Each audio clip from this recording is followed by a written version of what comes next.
அன்பு நேயர்களே, நாம் நேற்றே சொல்லியிருந்தோம் இல்லையா? டக்ளஸ் தேவானந்தா அவர்கள் கைது செய்யப்பட்டவுடன் நாம் முதல் சொன்ன விடயம் என்ன?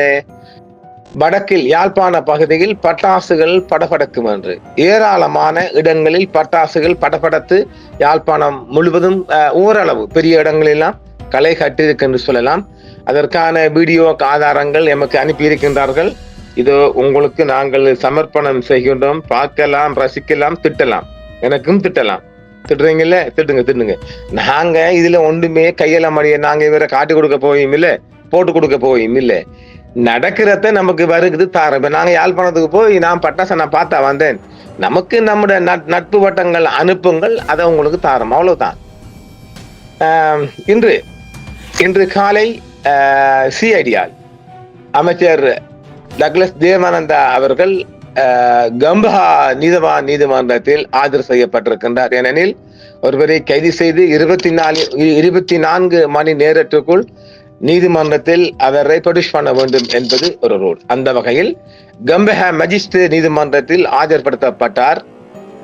தேவானந்தாவிடம் இருந்த ஒரு துப்பாக்கி, அவர் பர்சனல் எல்லாம் சொல்லிட்டோம் இல்லை, அது ஒரு திட்டமிட்ட குற்றவாளி கும்பலின் கைகளில் சிக்கியதாக கூறப்படுவதால் சம்பவம் தொடர்பாக நேற்று பிற்பகல் கைது செய்யப்பட்டு இன்று அவர் சிஐடியில் காவலில் இருந்து அதே சிஐடியால் நீதிமன்றத்தில் அவர் ஆஜர்படுத்தப்பட்ட போது 72 மணி நேரங்கள் அவருக்கான தடை உத்தரவு வழங்கப்பட்டிருக்கின்றது. ஏனெனில் அதாவது ஒரு போலீஸ் ஒரு விடயத்தை நாங்க சொல்லணும். இந்த மாதிரி கேஸுகளை ரணில கூட அப்படித்தான், இந்த மாதிரி கேஸுகளை வெள்ளிக்கிழமை இங்க ஒரு கூப்பிடுறேன். என்ன சனி நேரம் எப்படி இவங்களை உள்ள வைக்கணும் என்ற ரீதியிலான வெள்ளிக்கிழமை அதே மாதிரி பாருங்க. இந்த மாதிரி பெரிய கேஸுகள் இந்த மாதிரி ஆக்களை வெள்ளிக்கிழமை உடனே கூப்பிடுவாங்க. சனி ஞாயிறு லீவு தானே ஸ்ரீலங்கா. அது சொல்லிட்டு அவங்க என்னதான் ஆரிய கூத்தாடினாலும் இல்லாட்டி ஆண்டாண்டு போனாலும் அழுது புறந்தாலும் மாண்டார்கள் வருவதில்லை மகனே என்பது போல எந்த வகையில நீதிமன்றத்தை அவங்க போயிட்டு என்ன தலைக்குத்தனம் அடித்தாலும் பிண கிடைக்காது. அது ஒரு சாதாரண நடைமுறை தான்.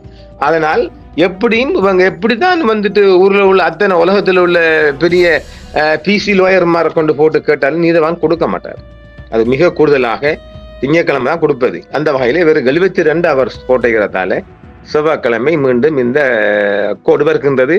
அப்போது இவருக்கு பிணை கேட்கறதுக்காக நான் ஏற்கனவே சொன்னோம் இல்லை, பிரசிடென்ட் கமிஷன் வக்கீல் மாதிரி தான் தயாரிக்கிறாங்க பெரிய வக்கீல்கள். டக்ளஸ் தேவானந்தாவின் தம்பி ஒருவர், அதற்கான ஒரு தம்பி ஒருவர் தான் இதில் பின்னால் நிற்கின்றதாகவும் ஒரு தகவல் நமக்கு வந்திருக்கின்றது. அவர்தான் மிக அதிகமான பணப்பட்டுவாடாக்கு பொறுப்பானவர் என்றும் சொல்லப்படுகின்றது. இந்த யூடியூபர்கள் சொல்வது போன்று ஒரு நாளும் உள்ள வரையில வெளியே வரையில என்று சொல்வதெல்லாம் ஒரு புருடா கதை தான். சட்டம் தெரியாம சொல்லுவாங்க. கற்பனையில 1000 விதைக்கலாம், கற்பனையில் நீங்க என்னையெல்லாம் விதைக்கலாம். அப்படி அல்ல. உங்களுக்கு தெரிஞ்சிருக்கும் துமிந்த திசநாயக்க அவர் ஒரு தங்கமுலாம் பேசிய துப்பாக்கியுடனே வெளியே வந்தவர். டக்ளஸ் தேவானந்தா அந்த துப்பாக்கியை தூக்கிட்டு தாரையும் கொலை செய்ய கொல்ல போகல போலீங்களா. அதையும் நீங்க வழங்கி கொள்ளணும். மக்கள் பிடிச்சிட்டாங்கன்னு சொன்னா வருஷக்கணக்கா புள்ளக்குட்டியை வச்சுக்கிற மாதிரி உள்ளுக்கு வச்சிருக்கிறோம்ல, அதையும் நாங்க வழங்கி கொள்ளணும். அது சட்டங்கள் இருக்குது. அந்த நேரங்கள் இப்ப எல்லாருக்கும் ஒரு காரணம் காட்டுவாங்கானே, பயங்கரவாத காலகட்டம். நாங்கள் எங்களுடைய பாதுகாப்பை தான் நாங்கள் கவனத்தில் எடுத்தோமே ஒழிய இது யாரால் எப்படி கைமாறப்பட்டதெல்லாம் எங்களுக்கு தெரியான்னு சொல்லி எல்லாம் இருக்குதானே. இனி மானே பொன்னே சேனே போட்டு எல்லாம் இருக்குது. அதனால அந்த யூடியூபர்கள் கொக்கரிப்பது கூவுவது போன்று வாழ்நாள் முழுவதும் சிறைக்குள் வைப்பதில்லை என்பதையும் நாம் இங்கு உங்களுக்கு சொல்லி வைக்கின்றோம். அதே போன்று தேவானந்தா மேலதிக சட்ட நடவடிக்கைகளுக்காக கம்பா நீதிமன்றத்தில் ஆஜர்படுத்தப்பட்ட போதுதான் சிஐடியின் கொலை மற்றும் ஒழுங்கமைக்கப்பட்ட குற்ற புலனாய்வு பிரிவு குறித்து மேலதிக விசாரணையை செய்து வராங்கள். 72 மணி நேரம் கடந்து செவ்வாய்க்கிழமை மீண்டும் இவர் ஆஜர்படுத்தப்படுகின்ற போது அவர்கள் 3 மாதங்களுக்கு 90 தினங்களுக்கு மீண்டும் டிஓ எடுப்பதற்கான ஒரு முயற்சியில் சிஐடி இருக்கின்றார்கள். இதை குறித்து வைத்துக் கொள்ளுங்கள். அந்த நேரம் தான் பெரிய களம் கண்ட வக்கீல்கள் மோத போகின்றார்கள். பெருமளவான பண பட்டுவாடமும் நடக்குதான். தெரியும் தானே இனி உங்களுக்கு. இதெல்லாம் நம்மளே வெளிப்பட எல்லாம் சொல்லி போடலாப்பா. இது சிஐடிக்குள்ளிருந்து வெளியான தகவல் மாத்திரம். 2001 இலங்கை ராணுவத்தால் டக்ளஸ் தேவானந்தாவுக்கு அவர் தனிப்பட்ட பயன்பாட்டிற்காக பர்சனல் யூஸ்க்காக வழங்கப்பட்ட அந்த கன் தான் இந்த மாகந்துரை மதுஷ். யாரு நான் மேத்தெல்லாம் அவனை பத்தி சொல்லிட்டோம். அவன் ஏற்கனவே அவன் கொல்லப்பட்டிருக்கிறான் எங்க என்கவுண்டர்ல. இனி அவன் ஒரு சாட்சியும் இல்லை. இந்த துப்பாக்கிக்கு ஒரு விஷயத்தை வழங்கிக் கொள்ளுங்க, சாட்சிகளே கிடையாது. இவருக்கு எந்த சாட்சி என்றால் இந்த இலக்கத்தின் அடிப்படை, இந்த துப்பாக்கியில் இருக்கின்ற இலக்கத்தின் அடிப்படையில் அந்த துப்பாக்கி டாக்டர் தேவானந்தாவுக்கு 2001 வழங்கப்பட்டது. 2001 வழங்கப்பட்ட துப்பாக்கி என்று மாத்திரம்தான் இருக்குது. அவருக்கு கூட இருந்தவங்க பர்சனலா எத்தனை பேர் மாறிப்பாங்க, போலீஸ்காரங்க எல்லாம் இருக்குல்ல, அதெல்லாம் கையால மடியெல்லாம் போடப்படும். எனவே இங்க சில இந்த யூடியூபர்ஸ்கள் கொக்கரிப்பது போன்று தொடர்ந்து அப்படி வச்சிருக்க முடியாது.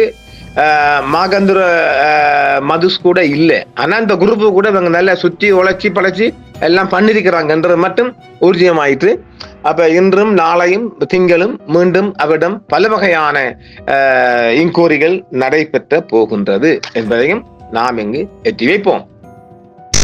டாக்டர் தேவானந்தா சிஐடியால் கைதுக்கு பிறகு நீதிமன்றத்தில் ஆஜராக்கப்பட்டு மீண்டும் அவர் சிஐடியின் 4ஆம் மாடிக்கு அழைத்து செல்லப்பட்டிருக்கின்றார். அது இப்பொழுது சிங்கள ஊடகங்களில் மிக அதிகமான செய்தியாக இன்றிரவு இடம்பெற போகின்றது. ஆனால் இது ஒரு சிங்கள மக்கள் மத்தியில் இது ஒரு இஷ்யூவாக பார்க்கப்படவில்லை என்பதையும் வழங்கிக் கொள்ளுங்க. இது ஒரு பெரிய செய்தி. எப்படி நம்ம வடகிழக்குல தான் இந்த செய்தி பெரியோர் என்னமோ ஒரு செய்தியா நம்ம பாக்குறோம். இதெல்லாம் ஜிஜிபி பேடுற சிங்கள மக்கள் பாக்குறாங்க. இது ஆயுதத்தின் தரவரிசை எண்ணை சரிபார்த்த போதுதான் சம்பந்தப்பட்ட துப்பாக்கி இவர் தேவானந்தாவுக்கு டக்ளஸ் தேவானந்தாவுக்கு வழங்கப்பட்டதாகவும் அவருக்குரியது எங்கே என்றுதான் ஆட்டையை போட்டாங்கன்னு பார்க்கப்பட்ட போதுதான் இது நடந்திருக்குது. இப்பொழுது இதை போட்டு கொடுத்ததும் அங்கிருந்து ஒரு குழுக்கள் தான். அது எல்லாம் சொல்ல மாட்டாங்கல்ல. இது இப்போது இந்த அரசாங்கத்துக்கு போட்டு கொடுக்கப்பட்டிருக்கான். இந்த துப்பாக்கி ஒன்று போட்டு கொடுக்கப்பட்டிருக்கான். அந்த வகையில தான் இவர் மாட்டியிருக்கின்றார். எப்படியும் செவ்வாய்க்கிழமை இலங்கையின் புகழ்பெற்ற வக்கீல் ஒரு 3 பேர் மோத வருகின்றார்கள். அது பிணை கொடுக்கலாம். அது நான் இல்லைன்னு சொல்ல மாட்டேன். ஏனென்றால் இது மிஸ்ஸிங் தான். அது வழங்கிக்கொள்ள மீண்டும் மக்களுக்கு வழங்க சட்டத்தின் பிரகாரம் நான் சொல்றேன். இது அவர பர்சனல் இஷ்யூ வெப்பன் ஒன்று மிஸ்ஸிங் தான். ஆரையும் கை நீட்ட போகல, கொலை செய்ய போகல.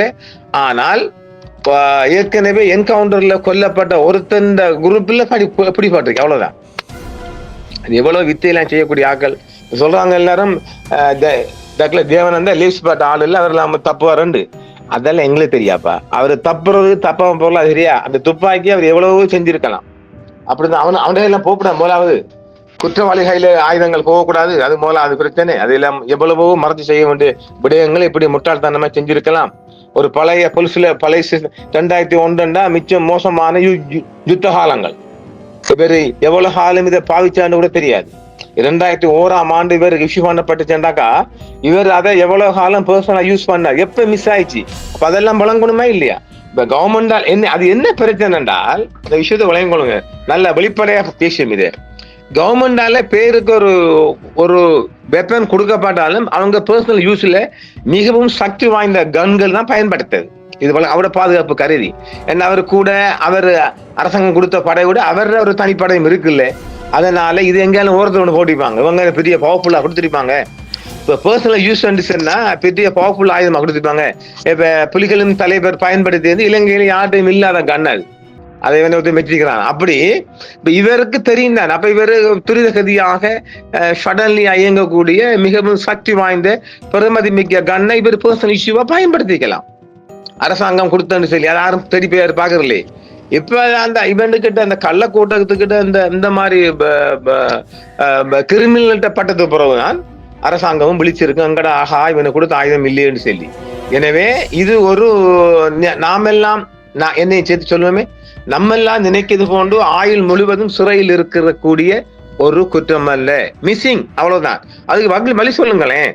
இப்ப பேங்க்ல இப்ப ஒரு கேஷியருக்கு பணம் கொஞ்சம் அவட மறதியால அவட கவன குறைவால காசு 1 லட்சம் கவுண்டர்ல மிஸ் ஆயிட்டாருன்னு சொன்னால் அவர் கள்ளன் ஆக முடியுமா?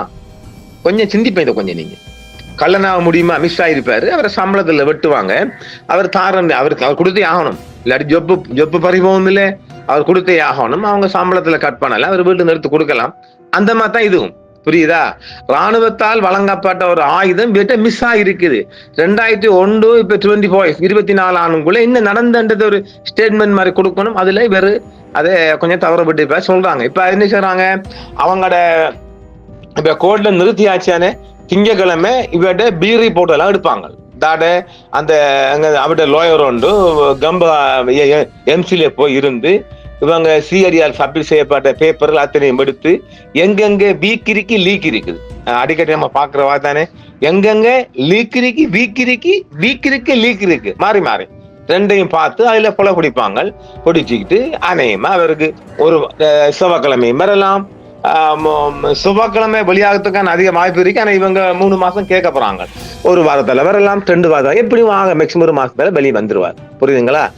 இதை நாம போய் பெரிய ஒரு ஆரவாரமாக நம்முடைய தமிழ் யூடியூபர் எடுத்துக்கிட்டு கிளப்ப தேவையில்லை, பட்டைய கிளப்ப தேவையில்லை. இது ஒரு பெரிய விடயமே அல்ல. புரியுங்களா?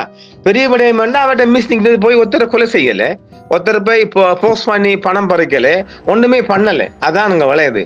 இவரு கொடுத்த வெப்பன் மிஸ்ஸிங், அவ்வளவுதான், குற்றம் தான். இது ஒரு கிரிமினலுக்குள்ள வரல. கிரிமினல்டா இவர் மிஸ்ஸிங் தான், இவர் கிரிமினல் குற்றத்துக்குள்ள வரலங்க. இதை நீங்க நம்ம மக்கள் தெளிவா புரிஞ்சு, என்னடா இது நேற்று இப்படி சொன்னால, நம்ம சொல்றது சட்டங்கள், நேற்று நடந்தது சிஐடியின் கைதுகள் எங்க நடந்து தந்திருக்கிறோம். இப்ப நம்ம திங்கட்கிழமை எதிர்பார்த்தோம் இல்லை, செவ்வாய்க்கிழமை தான் இன்னும் கொஞ்சம் தகவல்கள் பெறலாம். எந்த தகவலும் இல்லை. இது அவருக்கு 72 hours இது டி ஆர்டர், அவ்வளவுதான். இது அடுத்தவங்க சொல்ல போல இதுல அவர் சானியா பேசுகிற வந்திருக்கார்கள், அதெல்லாம் ஒரு பச்சை புருடர் அம்பி. இதுல அவர் ஒரு போதும் அவர் இன்கொயரி பண்ண போறல, அவர் ஓர்டர் தான் போடுவாரு. எஸ்எஸ்பி விழுந்து கூட்டி பிட்டி ஒரு மர்டருக்கு ஒரு இந்த ஈஸ்டர் கொண்டு பிடிப்பு மாதிரி போகல. இது ஒரு மிஸ்ஸிங். அதுக்கு ஒரு எஸ்ஐ இருந்து இன்கொயரி பண்ணுவாங்க, எழுதுவாங்க, கொடுப்பாங்க. அதுல இருந்து கேட்பாங்க. இந்த துப்பாக்கி அந்நேரம் இருந்த டியூட்டில இருந்தவங்க அவருக்கு தொடர்ந்து ஒரே எம்எஸ்டி இருக்கிறாங்க, தெரியாதே. இப்பதான் அவருக்கு ஒருத்தரும் இல்லாம இருக்கிறாங்க. அவரு ஜேவிபி அரசாங்கம் வரும் வரைக்கும் அவருக்கும் அவர் எம்எஸ்டியால அவருக்கு ஒரு பாதுகாப்பு வழங்கப்பட்டுச்சு. மைந்தான் கம்பெனி, கோட்டான் கம்பெனி, அப்புறம் சந்திரிகா, இப்படி ஆட்சியில அத்தனை கவர்மெண்டாலும் அவருக்கு பாதுகாப்பு வழங்கப்பட்டிருக்கு தானே. எத்தனை ஆயுதம் போறீங்க, அவற்றை எல்லாம் கை சிறந்த வகை வகையான ஆயுதங்கள் இருந்திருக்கும். இவங்க என்ன கொடுத்திருப்பாங்க, ஒரு 12 கோட்டை ரீட்டா கொடுத்திருப்பாங்க.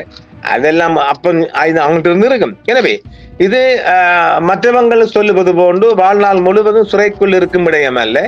சிஐடி தண்ட கடமையை செய்வாங்க, நீதிமன்றம் தண்ட கடமையை செய்யும். எனவே அவர் மிக விரைவில் வெளிவருவதற்கான மிக அதிகமான வாய்ப்பு இருக்குன்னு சொல்லுகின்றோம்.